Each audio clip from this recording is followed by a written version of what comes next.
अस्सलामु अलैकुम वरहमतुल्लाहि वबरकातुहू बिस्मिल्लाहिर्रहमानिर्रहीम रब्बिश्रह ली सदरी वयस्सिर ली अमरी वहलुल उक़दतम मिन लिसानी यफ़क़हू क़ौली। बच्चों, आज हमारा लेक्चर जो है वो शुरू होगा, क्योंकि लास्ट टाइम हम मल्टीप्लिकेशन ऑफ फैक्टर्स पढ़ रहे थे। हमने ये देखा कि मल्टीप्लिकेशन ऑफ फैक्टर जो है वो दो किस्म की होती है, एक डॉट होता है, एक क्रॉस होता है। डॉट मल्टीप्लिकेशन या डॉट प्रोडक्ट है, क्रॉस मल्टीप्लिकेशन या क्रॉस प्रोडक्ट है, और उनको हम दोनों को पैरेलल लेके चल रहे थे। जहाँ तक हमने लास्ट टाइम काम किया था मैं उसको रिवाइज़ करता हूँ, थोड़ा सा आपको बताता हूँ कि यहाँ तक हमने काम कर लिया था। अगर हमारे पास दो वेक्टर्स हों, ए और बी दो वेक्टर्स हों, तो हमने इनकी मल्टीप्लिकेशन की थी, मल्टीप्लिकेशन ऑफ टू वेक्टर्स। ठीक है जी। और इसके मुतालिक हमने देखा था कि ये दो किस्म के प्रोडक्ट्स होते हैं। हम इसको डिवाइड कर लेते हैं हिस्से को, ताकि हम इसको शो कर सकें कि ये दो किस्म के होते हैं। एक होता है जी डॉट प्रोडक्ट, डॉट प्रोडक्ट और स्केलर प्रोडक्ट। ठीक है जी। डॉट, या इसको यूं लिख लें, डॉट और स्केलर प्रोडक्ट, ये ज़्यादा बेहतर है। डॉट और स्केलर प्रोडक्ट। ठीक है जी। और क्रॉस और वेक्टर प्रोडक्ट।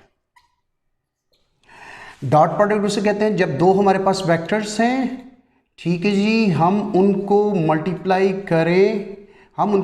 करें, आंसर एक स्केलर आ जाए तो हम उसको कहते हैं डॉट। और इसी तरह अगर दो वेक्टर्स हैं ए क्रॉस बी और हम इनको मल्टीप्लाई करें तो आंसर एक वेक्टर आ जाए तो इसको कहते हैं वेक्टर प्रोडक्ट, क्रॉस प्रोडक्ट।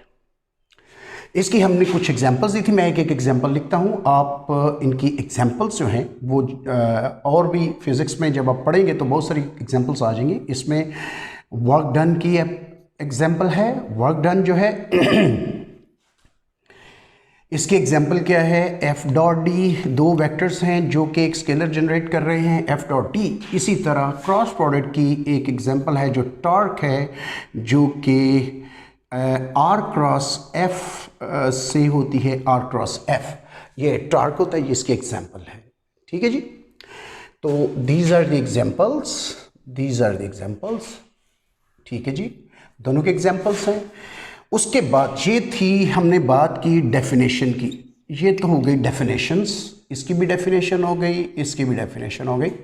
उसके बाद हमने इसकी एग्जांपल्स लिखी, ये दो एग्जांपल्स हो गई, इसकी ये एग्जांपल हो गई, इसकी ये एग्जांपल हो गई। ठीक है जी। उसके बाद हमने एक्सपेंशन की बात की, एक्सपेंशन, वेक्टर की, दो वेक्टर्स की एक्सपेंशंस, दोनों तरफ अब हम एक्सपेंशंस की बात करते हैं। एक्सपेंशन, अगर इफ वेक्टर जो है हमारे पास मैग्नीट्यूड फॉर्म में हो, if vectors are in magnitude form,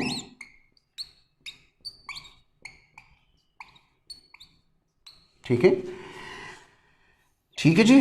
दोनों सूरतों में जब मैग्नीट्यूड फॉर्म में हो तो ए डॉट बी जो है इसको लिखते हैं ए बी कॉस थीटा, इसकी एक्सपेंशन अगर मैग्नीट्यूड फॉर्म में हो तो ये एक्सपेंशन है। इसी तरह वेक्टर प्रोडक्ट की अगर ये मैग्नीट्यूड फॉर्म में हो तो इसकी एक्सपेंशन जो होगी A cross B is equal to A B sine theta N hat. ठीक है जी। अब आप देखें ज़रा, ये सारे का सारा स्केलर है या मैग्नीट्यूड इसको कहते हैं। ये इस यहाँ से लेके यहाँ तक मैग्नीट्यूड है, यानी A B sine theta magnitude है, और ये उसकी डायरेक्शन है। इसी तरह इसमें इसकी डायरेक्शन नहीं है, ए बी कॉस थीटा, ये पूरे का पूरा इसका मैग्नीट्यूड है। ठीक है जी, ये मैग्नीट्यूड है, ये यानी स्केलर है। मैग्नीट्यूड फॉर्म में अगर दो वेक्टर्स हों तो उनका डॉट प्रोडक्ट ऐसे एक्सपैंड होता है और क्रॉस प्रोडक्ट जो है वो ऐसे एक्सपैंड होता है। ठीक है जी। लेकिन अगर इफ वेक्टर्स जो है वो कंपोनेंट फॉर्म में हो, A X I hat plus A Y J hat plus A Z K hat B is equal to B X I hat plus B Y J hat plus B Z K hat, इस situation में हो तो इस dot product जो होगा ए dot B जो है इसकी एक्सपेंशन यानी सोल्यूशन, यानी एक्सपेंशन में जब वर्ड इस्तेमाल करूँ ना तो एक्सपेंशन का मतलब ये है कि सोल्यूशन मतलब ए डॉट बी को कैसे सॉल्व किया जाता है और ए क्रॉस बी को कैसे सॉल्व किया जाता है, ये मतलब है एक्सपेंशन। मैथमेटिक्स में इसको हम एक्सपेंशन भी कहते हैं। तो इसकी एक्सपेंशन जो है ए डॉट बी की कैसे होगी, ए X B X plus A Y B Y plus A Z B जी, तो ये ए डॉट बी की एक्सपेंशन है यानी सोल्यूशन है कि अगर आपके पास दो वेक्टर्स हों, इनके ये कंपोनेंट फॉर्म में हो, तो आप लंबा मैथमेटिक्स करने की बजाय, अलजेब्रिकली इसको सॉल्व करने की बजाय आप डायरेक्टली इसकी इस तरह वेक्टर के लिहाज से इसके ए एक्स कंपोनेंट को बी एक्स कंपोनेंट से मल्टीप्लाई कर दें, ए वाई को बी वाई के साथ मल्टीप्लाई कर दें, ए जी को बी जी के साथ मल्टीप्लाई कर दें, इसका आई डॉट आई 1 हो जाएगा, जे डॉट जे 1 हो जाएगा, के डॉट के 1 हो जाएगा। इसकी मैं समरी यहां पर लिख देता हूं कि आई डॉट आई जो है ये होता है 1, इसी तरह जे डॉट जे भी 1 होगा और के डॉट के भी 1 होगा। ठीक है जी, ये सारे 1 होंगे और ये लाइक वेक्टर जो है ना इनका आंसर 1 होगा, लेकिन अगर अलाइक हो यानी डिफरेंट हो, alike different, like same, alike different, तो आई जे होगा तो आंसर 0 आएगा। इसी तरह जे के होगा, जे डॉट के होगा तो 0 होगा, के डॉट आई होगा तो 0 होगा। इनके ऑर्डर चेंज भी कर दें अगर, यानी जे डॉट आई कर दें फिर भी 0 ही होगा, के डॉट जे कर दें फिर भी 0 होगा, आई डॉट के कर दें फिर भी 0 होगा। तो ये इसकी समरी, ये रिजल्ट यूज करके ना तो हमने ये रिजल्ट हासिल किया है। यहां तक हमने लास्ट टाइम किया था, यानी ये वाला काम जो हमने वेक्टर के लिए किया था, वेक्टर्स के लिए किया था, यही वाला काम आज हम फिर दोबारा यानी डॉट प्रोडक्ट के लिए किया था, यही वाला हम क्रॉस प्रोडक्ट के लिए करते हैं। ठीक है ना, ये वो है जब के if A is equal to A unit vector, B is equal to B vector is equal to B magnitude B unit vector. तो अगर यूं हो तो फिर इसको हम यूं एक्सपेंड करते हैं, लेकिन अगर इफ ए वेक्टर जो है ये कंपोनेंट फॉर्म में हो, A X I hat plus A Y J hat plus A Z K hat B X I hat plus B Y J hat plus B Z K hat, तो इस situation में हमारे पास result क्या आता है, तरीका 100% वही है जो हमने इसके ए डॉट बी को सॉल्व करने में इस्तेमाल किया, सिवाय चेंज क्या आएगी कि आई डॉट आई यानी इसमें आ रहा था, यानी जब हम कर रहे थे तो डॉट आ रहा था, क्रॉस की सूरत में क्रॉस आएगा, बस इतना फ़र्क है, बस और कोई फ़र्क नहीं है। मैं आपको करके दिखाता हूँ आपकी एक्सरसाइज के लिए इंशाल्लाह, फिर उसके बाद हम साथ ही आज इस लेक्चर में बस मैं मेरा ख्याल है ये इसी ये एक्सपेंशन करूँगा और थोड़ा सा इसको सिंप्लीफाई करूँगा। चलें जी, इसके बाद हमने इसका अगर हम ये जो इसकी एक्सपेंशन है और ये जो इसकी एक्सपेंशन है, इसको अगर हम यानी ए डॉट बी और इसका मतलब है ये ए डॉट बी आपस में बराबर है, तो ये दोनों आपस में बराबर हो गए। जब इनको बराबर करें तो इसका थीटा भी हमने निकाला था और वो मैं यहाँ पर लिख देता हूँ उसके results.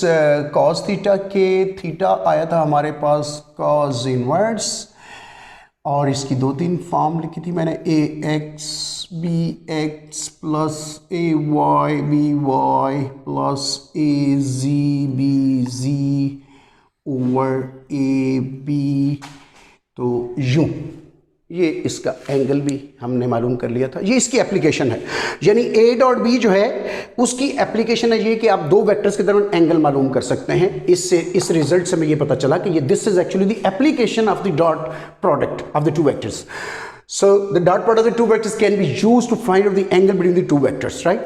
Now we will proceed for the cross product. That how the cross product of the two vectors is proceed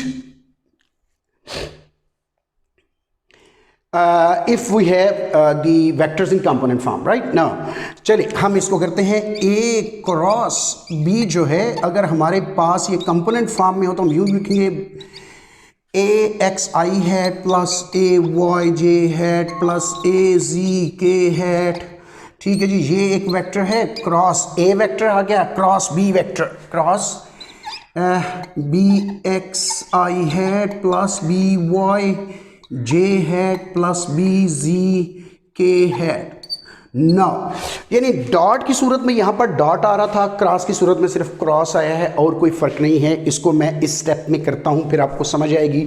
उसी तरह जो सिंपल प्लेन अलजबरा है ना, हमारा जो सिंपल अलजबरा है, उस तरीके से हम करेंगे तो हमारे पास देखिए आंसर क्या आता है। चले, वो तरीका क्या था, इसका पहला कंपोनेंट लेके इन तीनों के साथ मल्टीप्लाई करूंगा, फिर इसका लेके इन तीनों के साथ मल्टीप्लाई करूंगा, फिर इसको लेके इन तीनों के साथ मल्टीप्लाई करूंगा। लेकिन आज एक स्टेप में शार्ट करूंगा, डायरेक्टली इसको इसके साथ मल्टीप्लाई कर रहा हूं तो आएगा ए X I hat cross B X I hat plus A X I hat cross B Y J hat plus A X I hat cross B Z K hat.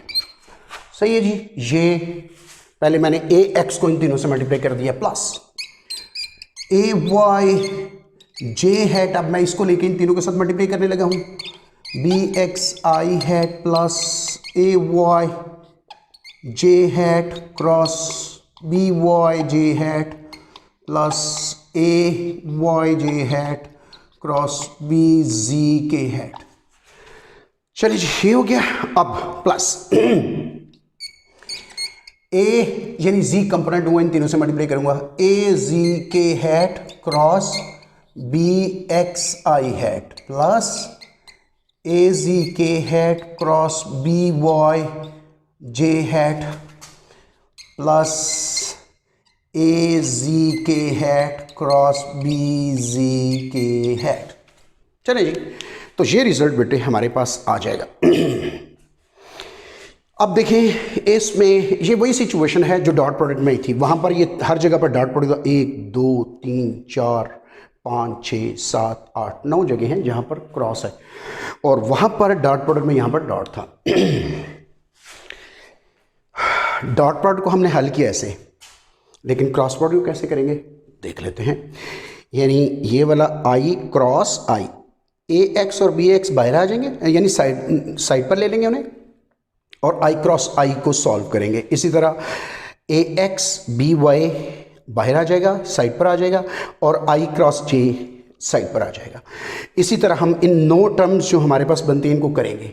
ठीक है, अब हम सॉल्व कर लेते हैं कि ओके आई क्रॉस आई का result क्या आता है। थोड़ा दूर करके मैंने कर दिया है, इधर करके कर लेता हूं। आई क्रॉस आई का रिजल्ट हमारे पास क्या आता है।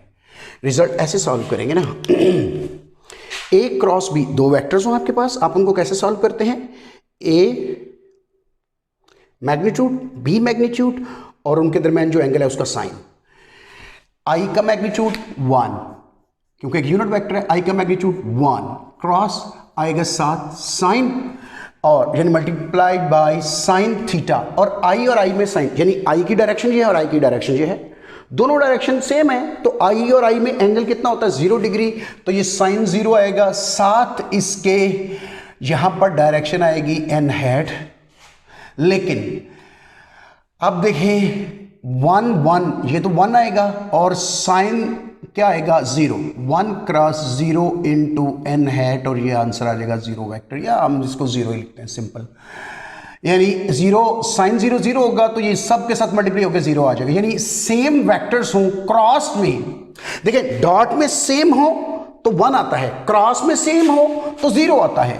तो इस तरह हम यूं लिख सकते हैं कि जे क्रॉस जे और के क्रॉस के का यही आंसर आएगा। ठीक है बच्चों, चलिए इसको ज़रा ये दूर आगे चला गया क्योंकि मैं इसको इस्तेमाल करना चाहता हूँ इस जगह को, तो इसको यहाँ पर लिख देते हैं। ठीक है जी, जे क्रॉस जे, ये आंसर क्या आएगा, दिस विल बी द 0, और के क्रॉस के का आंसर क्या आएगा 0।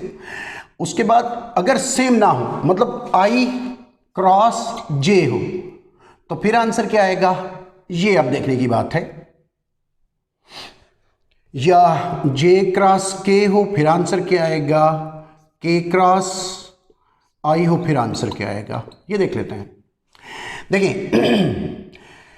ये क्या है आई, मैग्नीट्यूड इसका क्या आएगा 1, जे का मैग्नीट्यूड क्या होगा 1, और साइन थीटा आएगा आई और जे में अब कौन सा एंगल है, देखिए ये आई है, एक्स को शो करेगा आई, ये एक्स पॉजिटिव एक्स एक्सिस ना आई, और ये होगा वाई यानी जिसको जे शो करेगा, जे इसका यूनिट वेक्टर जे है, वाई का यूनिट वेक्टर जे है, और एक्स का यूनिट वेक्टर आई है। तो जे और आई, ये जे है ये आई है, तो इनमें कितना एंगल है 90 डिग्री। तो यहां पर लिखेंगे 90 डिग्री और साथ आएगा एन हैट। अब देखें 90 डिग्री, ये 1 क्रॉस 1 क्या आएगा 1, और साइन 90 क्या होता है, ये भी 1 ही होता है, साइन 90 क्या होता है 1, और साथ ये एन हैट होगा। एन क्या होगा, आई और जे का नॉर्मल, यानी ये आई है ये जे है, इन दोनों का नॉर्मल कौन सा है, ये इनका नॉर्मल है, जी डायरेक्शन में इनका नॉर्मल है, यानी आई क्रॉस जे जो इसका नॉर्मल का जो रिजल्ट आता है ना वो आता है के। ये मैं आपको लिख के भी दिखाता हूं, तो आंसर आएगा के, इसका आंसर 1 क्रॉस 1 इंटू के आ जाएगा। इसी तरह जे क्रॉस के का आंसर आ जाएगा आई, और सिमिलरली के क्रॉस आई का आ जाएगा जे। ये हमें कैसे पता चलेगा, ये हम जनरलाइज कर लेते हैं। देखिए हम अगर आई जे के यूं, ये 3 वेक्टर्स, अगर आई को जे के साथ मल्टीप्लाई करें, मैंने डायरेक्शन लगाई है इनकी मल्टीप्लिकेशन के लिहाज से, आई को जे के साथ मल्टीप्लाई करें तो आंसर क्या आएगा के। ठीक है, अगर आप जे को के साथ मल्टीप्लाई करेंगे तो आंसर क्या आएगा आई। ठीक है, अगर आप के को आई के साथ मल्टीप्लाई करेंगे आंसर आएगा जे। इस डायरेक्शन में एंटी क्लॉकवाइज डायरेक्शन लगाई, खैर आप क्लॉकवाइज भी लगा सकते हैं, इसमें कोई फर्क नहीं पड़ता। तो अगर के वेक्टर जो है के क्रॉस जे है या के क्रॉस आई आए तो जे आंसर आएगा, यानी अगर आई क्रॉस के आ जाए तो क्योंकि इस डायरेक्शन के उलट जाएंगे तो आंसर आई क्रॉस के का आंसर आएगा माइनस जे, यानी इस रोटेशन के, ये जो रोटेशन है एंटी क्लॉकवाइज इसके उलट, तो यूं इसका आएगा, यानी ये अगर ये आई क्रॉस जे है, सॉरी जे क्रॉस के है तो आई आंसर आएगा, और अगर के क्रॉस जे आ जाए तो आंसर माइनस आई आएगा। इसी तरह ये आएगा के क्रॉस आई जे आया है, और अगर आई क्रॉस के आ जाए तो ये माइनस जे आएगा। सही आ गया। इसी तरह ये आई जे जो है, आई जे जो है ये किसके बराबर आ गया है, के बराबर आ गया, यानी आंसर क्या है के, ये मैंने निकाला है के आंसर आ गया है। आई क्रॉस जे के आ गया और जे क्रॉस आई माइनस के आएगा। ठीक है ना जी, तो इसका आएगा जे क्रॉस आई जो है दिस विल बिकम माइनस के। तो डॉट प्रोडक्ट का तो ये सिंपल सा है, क्रॉस प्रोडक्ट का थोड़ा सा कॉम्प्लिकेटेड है, इसको ध्यान से अपने याद करना है। अब अगर ये वाली जो सिचुएशन हमारे पास है ये इस पर अप्लाई करें, कितनी टर्म्स हैं, ये 9 टर्म्स हैं, 1 2 3 4 5 6 7 8 9, यानी ये प्लस और प्लस के दरमियान जो है इनको मैं एक टर्म कह रहा हूं। ठीक है ना, जो एक दूसरे के साथ मल्टीप्लाई हो रही है, दिस इज 1 टर्म। तो 9 टर्म्स आपके पास आ गई। 9 टर्म्स में डॉट प्रोडक्ट में जहां पर आई और आई आता था ये सर्वाइव करता था, जहां पर जे आता था ये सर्वाइव करता था, जहां पर के आता था वो सर्वाइव करता था, क्योंकि आंसर 1 सर्वाइव का मतलब है 0 नहीं होता था तो बच जाता था, बाकी सर्वाइव करने का मतलब है बच जाना, तो ये बाकी बच जाता था, क्योंकि आई और आई जो है, आई और आई क्योंकि ये 1 हो जाता था, उसके बाद ए एक्स बी एक्स बच जाता था। लेकिन इसमें उलट है, यानी जब आई डॉट आई तो 1 आता है लेकिन आई क्रॉस जे 0 आता है। सो इसका मतलब है क्रॉस प्रोडक्ट में जो टर्म में डॉट प्रोडक्ट में बची थी क्रॉस प्रोडक्ट में वही 0 हो जाएंगी, ये 0 होगी और ये 0 होगी। तो 3 टर्म्स इसमें 0 होंगी। डॉट प्रोडक्ट में 3 टर्म्स बची थी, 6 0 हुई थी। क्रॉस प्रोडक्ट में वो 6 जो 0 हुई थी वो बचेंगी और वो 3 जो बची थी वो 0 हो जाएंगी, उलट हैं एक दूसरे के। तो आप भी इतने ही एक्सपर्ट हो सकते हैं, बल्कि मैं तो ये कहता हूं कि कई दफ़ा तो उस्ताद से शागिर्द आगे निकल जाता है, शागिर्द ज़्यादा एक्सपर्ट भी हो सकता है। तो इसलिए ये तवज्जो की बात है, जो जितनी ज़्यादा तवज्जो देगा, मुमकिन है आप मुझसे ज़्यादा तवज्जो दे लें, आप मुझसे भी ज़्यादा अच्छे अंदाज में कर लें। तो तवज्जो की बात है बेटे, आपने हमेशा इसके ऊपर तवज्जो देनी है। इंशाल्लाह कोई बंदा यानी नालायक नहीं होता, नालायक आप खुद अपने आप को बनाते हैं। ठीक है, तो आज के लिए इतना ही। इंशाल्लाह नेक्स्ट अगले लेक्चर में फिर आपसे मुलाकात होगी, तो तब तक के लिए मुझे इजाज़त दीजिए। Thank you very much for listening. अल्लाह हाफिज़।